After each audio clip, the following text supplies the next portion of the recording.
ассалому алайкум бинандагони азизу арҷманди телевизиони симои шаҳри Панҷакент. Нашри навбатии барномаи тиловатии пайғом манзури шумост.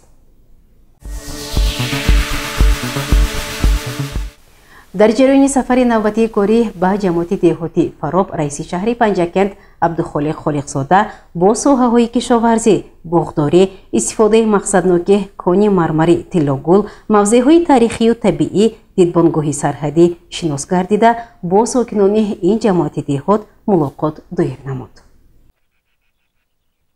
санаи 15 июли соли 2024 раиси шаҳри Панҷакент Абдухолиқ Холиқзода аз ҷамоати деҳоти Фароб бо зидди навбатии корӣ анҷом дод. дар ҷараёни сафари корӣ ба ин ҷамоати баландкӯҳ нахуст раиси шаҳр Абдухолиқ Холиқзода бо рафти парвариши занбури асал, нашонамои зироатҳо дар хоҷагиҳои деҳқонии ҷамоати деҳоти Фароб шинос гардид. ба раиси шаҳр Абдухолиқ Холиқзода роҳбарияти ҷамоат ва хоҷагиҳои деҳқонӣ иттилоъ доданд, ки бо сабаби баландкӯҳӣ ва дир омадани фасли баҳору тобистон дар заминҳои ин ҷамоат барои парвариши картошка, нахуд, лобиё, ҷувори макка ва алаф имкониятҳо хеле хуб мебошанд. ҳамзамон раиси шаҳр дар ҷамоати Фароб бо фаъолияти клуби ҷамоат шинос гардид. маълум гардид, ки ин клуб дар солҳои пеш яке аз иншооти муҳими фарҳангӣ ба шумор мерафт. мутаассифона аз беназорати масъулин клуб имрӯз ба як макони харобазор ва валангор табдил ёфтааст. раиси шаҳр роҳбарияти ҷамоат ва дигар ашхоси масъулро дастур дод, ки бояд ин клуб ҳарче зудтар аз таъмири хушсифат бароварда шавад.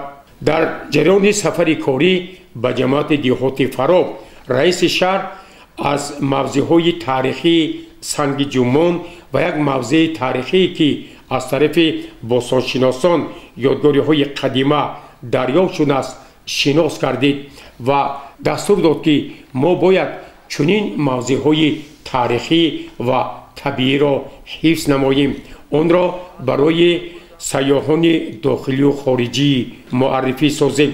дар ҷамоати деҳоти Фароб раиси шаҳр аз кони машҳури мармари тиллогул низ дидан кард.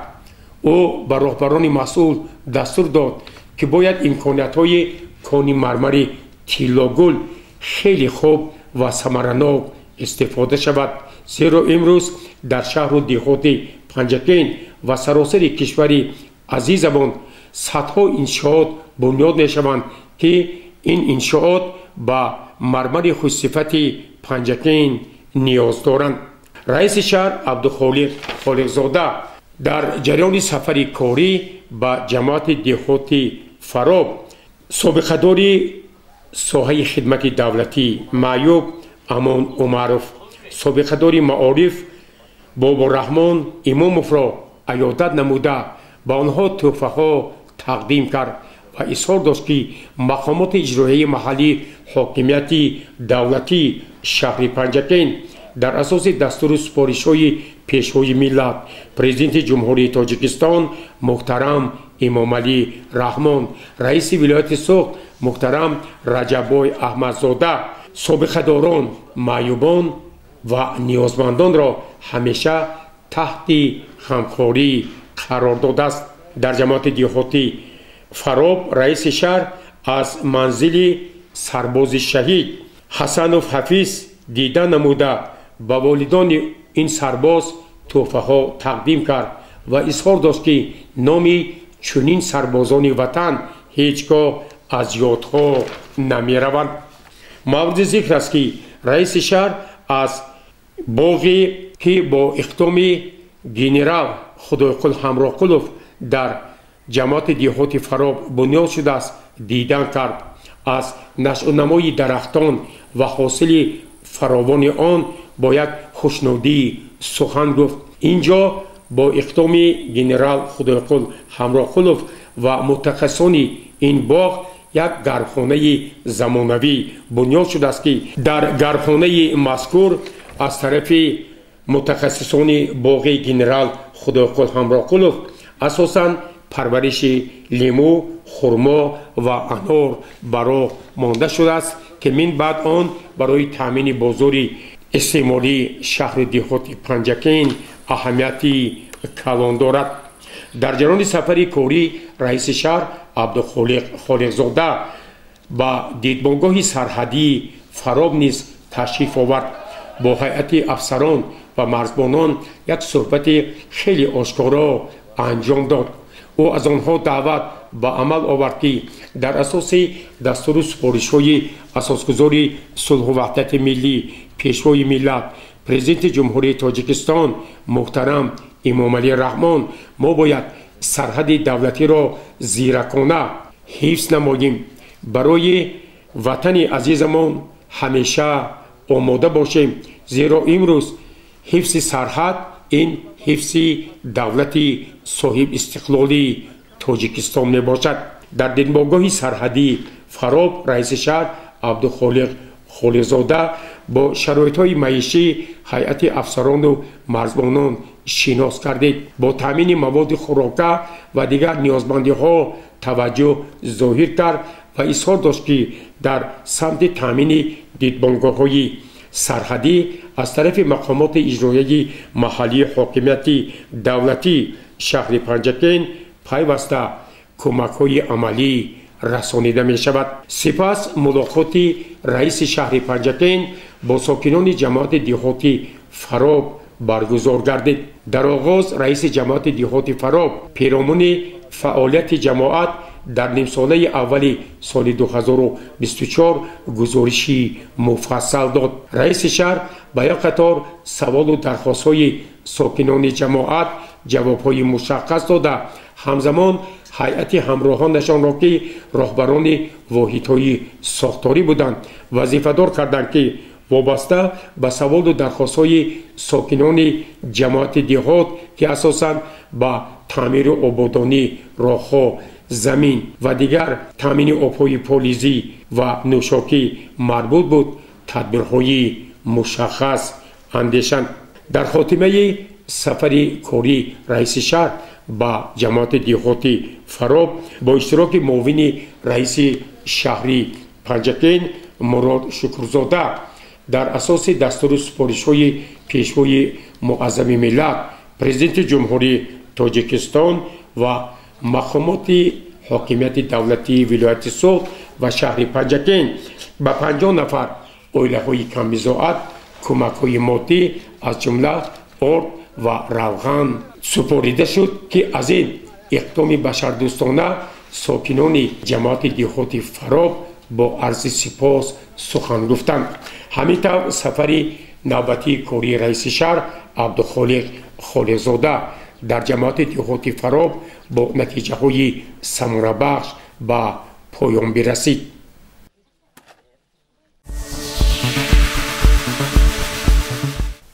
با اقدام فوند تاجیکستانی آقاخان در شهر پنجکین فورум баландбардории сатҳи огоҳии аҳолии Кӯҳистон оид ба технологияҳои сарфаи нерӯ ва манбаи нерӯи алтернативӣ баргузор гардид. идомаи ин мавзӯъ дар гузориши дигари барнома таваҷҷӯҳ намоед.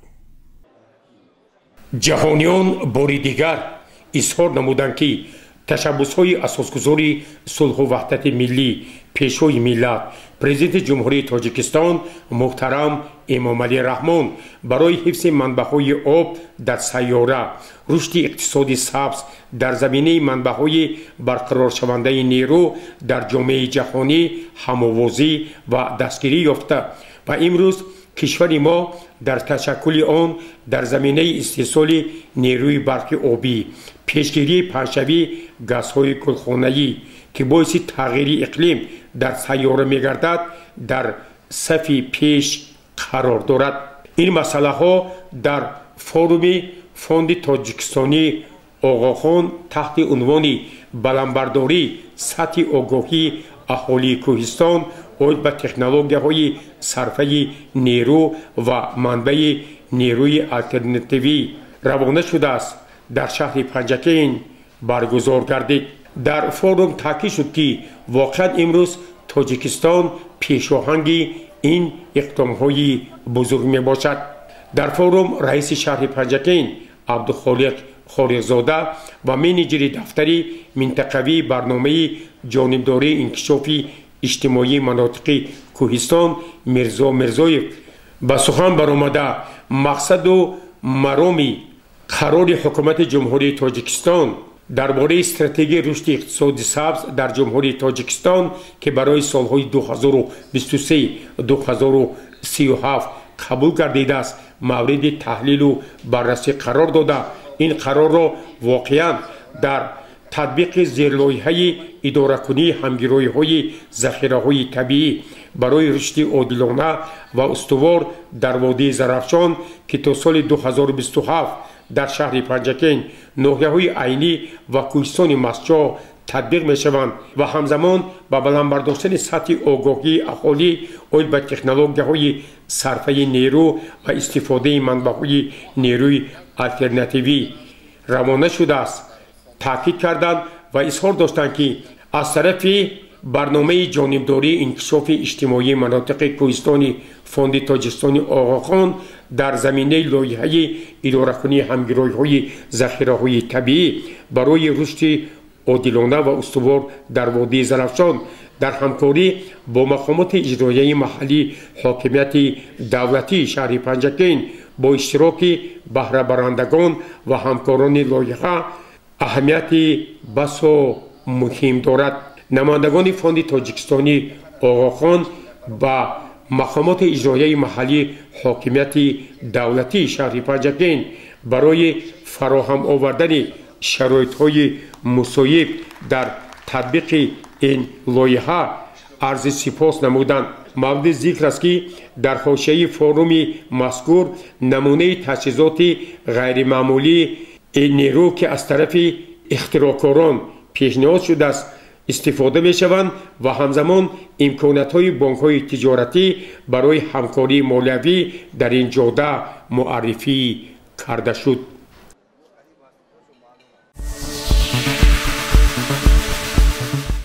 برنامه را ادامه می‌دهیم. از طرف رهبریت و کارمندان خدمات دولتی آتش‌نشانی در شهر پنجکین با مقصد اجرای سفارش‌های مقامات بالایی در سمت پیشگیری حادثه‌های ناخوش ساختار، چاره‌بینی‌های پیشگیری و ترغیباتی گذرانیده می‌شوند. بهر پیشگیری حادثه‌های ناخوش ساختار در فصل گرما با سفارش رهبریت وزارت کارهای داخلی جمهوری تاجیکستان و رهبریت سرریاست خدمات دولتی آتش‌نشانی وزارت کارهای داخلی جمهوری تاجیکستان گروه کاری تشکیل نموده بهر تأمین مال و ملک دولت و شهروندان از حادثه‌های ناخوش ساختار در بازار و مرکزهای کلانی سودا به ولایت سوخت سفربر کرده شدند. کارمندان سرریاست خدمات دولتی آتش‌نشانی وزارت کارهای داخلی جمهوری تاجیکستان در یک جایگی با سردار خدمات دولتی آتش‌نشانی و مهندسان و ناظران دولتی بخطری از ساختار شهر پنجکین در بازار مرکزی و گلستان طبی جمعیت مطلوبات شهر پنجکین کارهای فهماندهی با سوداگران و فروشندگان و مسئولین بازارها در سمت بخطری از ساختار چاره‌بینی‌های پیشگیری حادثه‌های ناخوش ساختار گذرانیده شد. هنگام گذراندن چاره‌بینی‌های پروفیلاکتیکی آتش‌نشانی در بازارهای شهر پنجکین معین گردید که برای وارد گردیدن نقلیات آتش‌نشانی هنگام حادثه‌های ناخوش مانعه‌های صنعی موجود بودند که در وقت سنجش از جانب گروه کاری راه نقلیات گذر آزاد کرده شده. با صاحبکاران و کارمندان جمعیت مطلوبات اوید به آزاد نگاه داشتن راه‌های نقلیات گذر دستور و سفارش‌ها داده شدند. اینچنین هنگام گذراندن چاره‌بینی‌ها با دسته اختیاری آتش‌نشانی بازار مرکزی مشق تاکتیکی گذرانیده شد که از طرف مسئولین خدمات دولتی آتش‌نشانی اوید به چگونه استفاده نمودن تجهیزات و واسطه‌های اولین درجه آتش‌نشانی هنگام راه دادن حادثه ساختار کارهای فهماندهی گذرانیده شده درس عملی نیز گذرانیده شد. همین طریق از جانب کارمندان خدمات دولتی آتش‌نشانی با سوداگران و فروشندگان و مسئولین بازار اوید به رعایت نمودن قاعده‌های نظارت назорати давлатии бехатарӣ аз сӯхтор, истифода намудани таҷҳизоти барқӣ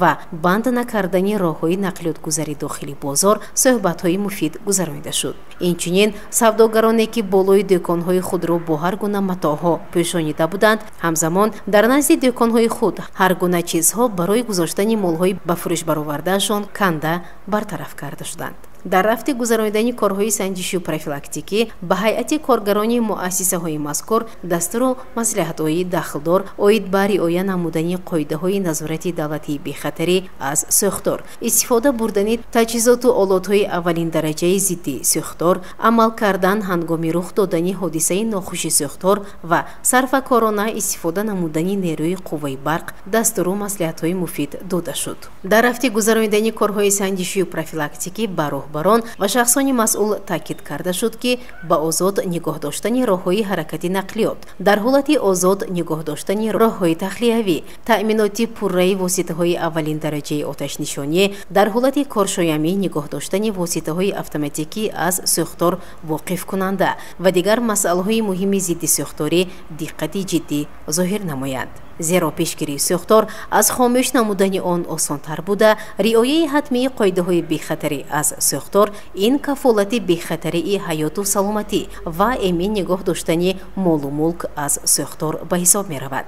корҳои санҷишию профилактикӣ аз ҷониби кормандони хадамоти оташнишонӣ идома дорад. ёдовар мешавем ки ҳангоми рӯй додани ҳодисаи нохуши сӯхтор ба хадамоти оташнишонӣ ба рақами телефони шаҳрӣ 01 ва ё бо телефонҳои мобилӣ ба рақами 101 занг занед.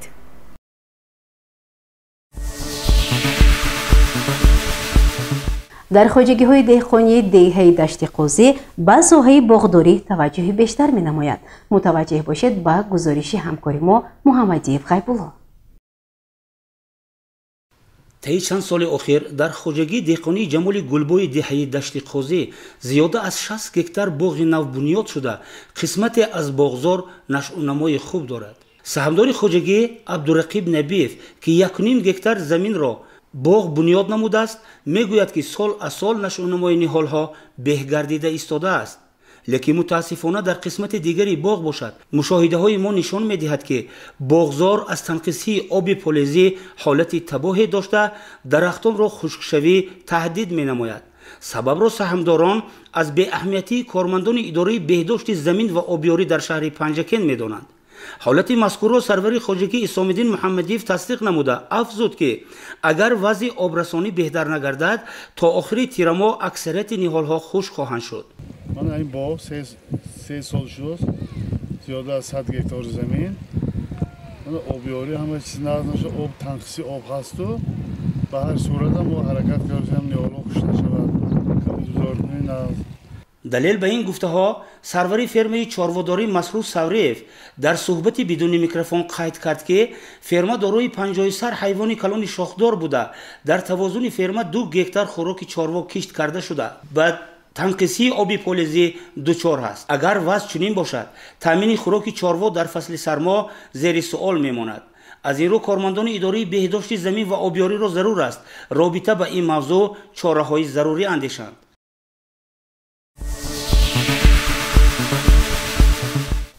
бинандагони азиз, ҳоло бошад ба як эълон таваҷҷӯҳ намоед. тавре мо қаблан хабар дода будем, дар доираи нақшаи прокуратураи шаҳри Панҷакен дар ҳамкорӣ бо телевизиони Симо ҳар ҳафта барномаи маърифати ҳуқуқӣ таҳия ва намоиш дода мешавад. дар ин барнома намояндагони прокуратураи шаҳри Панҷакен ва роҳбарони мақомоти давлатӣ, ҳифзи ҳуқуқ, корхонаву ташкилот ва муассисаҳо иштирок менамоянд. шумо метавонед саволҳои худро ба таҳиягарони барнома ба телевизиони Симо пешкаш намоед.